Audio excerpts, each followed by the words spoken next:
नमस्कार मित्रांनो, आपल्या YouTube चॅनलवरती स्वागत आहे। आजच्या व्हिडिओमध्ये आपण आपले आधार कार्ड बँकेला सीडिंग कसे करायचे म्हणजेच आपले आधार बँकला लिंक कसे करायचे हे पाहणार आहोत। तर व्हिडिओ शेवटपर्यंत नक्की बघा। तर व्हिडिओला सुरुवात करूया। सर्वात प्रथम तुम्हाला तुमच्या क्रोम मध्ये NPCI सर्च करायचे। NPCI सर्च केल्यावरती जी पहिली लिंक येईल तिला ओपन करायचे।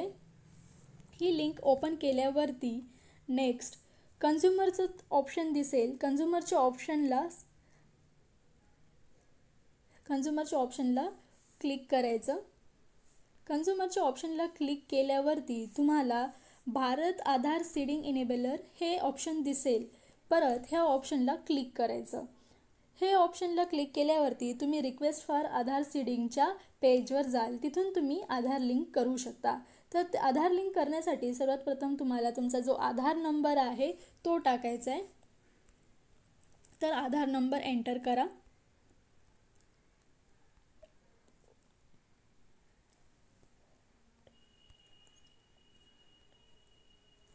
आधार नंबर एंटर केल्यावरती तुम्हाला नेक्स्ट जे ऑप्शन दिसणार आहे ते request for Aadhaar. Request for Aadhaar या ऑप्शनमध्ये परत दोन ऑप्शन आहेत, सीडिंग आणि डीसीडिंग। तर तुम्हाला सीडिंग ऑप्शनला सिलेक्ट केल्यावरती सिलेक्ट युअर बँक, तर तुम्हाला तुमची जी बँक आहे तिचं नाव टाकायचे आणि ती बँक सिलेक्ट करायची।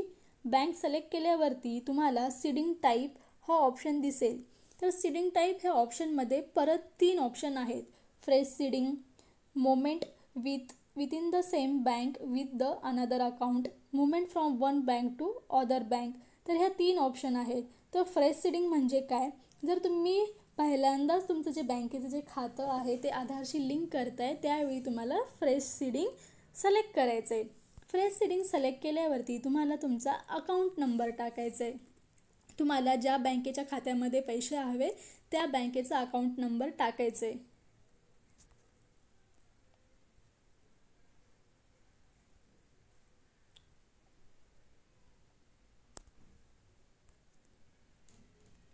बँकेचा अकाउंट नंबर टाकल्यावरती कन्फर्म अकाउंट नंबर, परत एकदा तुम्हाला अकाउंट नंबर कन्फर्म करायचे।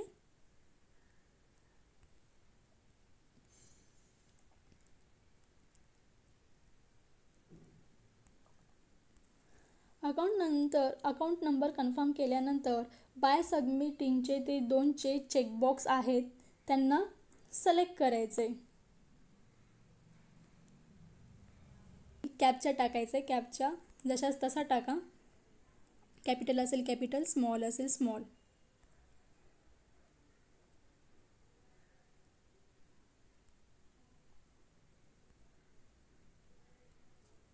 नंतर प्रोसीडवरती क्लिक करा।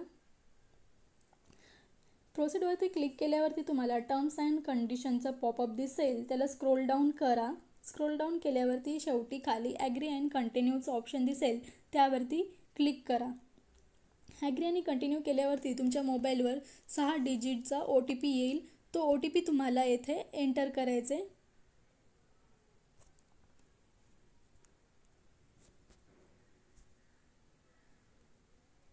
तुम्ही OTP कॉपी पेस्ट पण करू शकता। नंतर सबमिट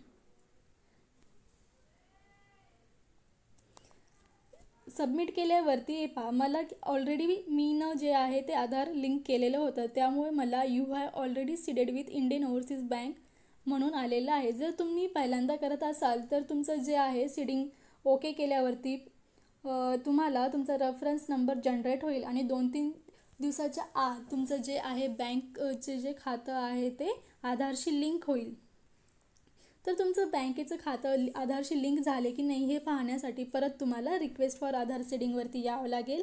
ह्या ॲरोवरती क्लिक करायचं। ह्या ॲरोवरती क्लिक केल्यानंतर तुम्हाला जे गेट आधार मॅप स्टेटस जे ऑप्शन दिसते त्यावरती क्लिक करायचं। ह्यावरती क्लिक केल्यावर नंतर तुम्हाला तुमचं आधार नंबर टाकायचे, जेणेकरून तुम्हाला जे आहे तुमचं बँकचे जे खातं आहे आधारशी लिंक झाले का नाही हे समजेल।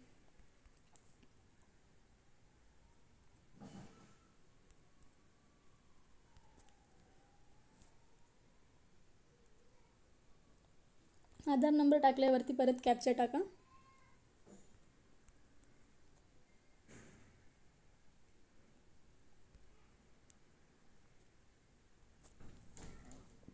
चेक स्टेटसवरती क्लिक करा.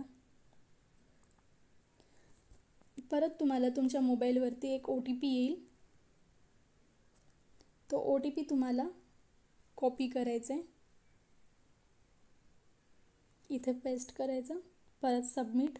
तुमचं आधार लिंक झाले की नाही ते तुम्हाला इथून कळून येईल मॅपिंग स्टेटस.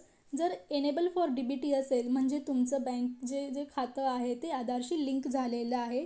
तुम्हाला यामध्ये तुमचं बँकचं जे खातं आहे केव्हा लिंक झाले ह्याची पण डेट दिसेल, परत तुमचं बँकेचं नाव हे सर्व दिसेल.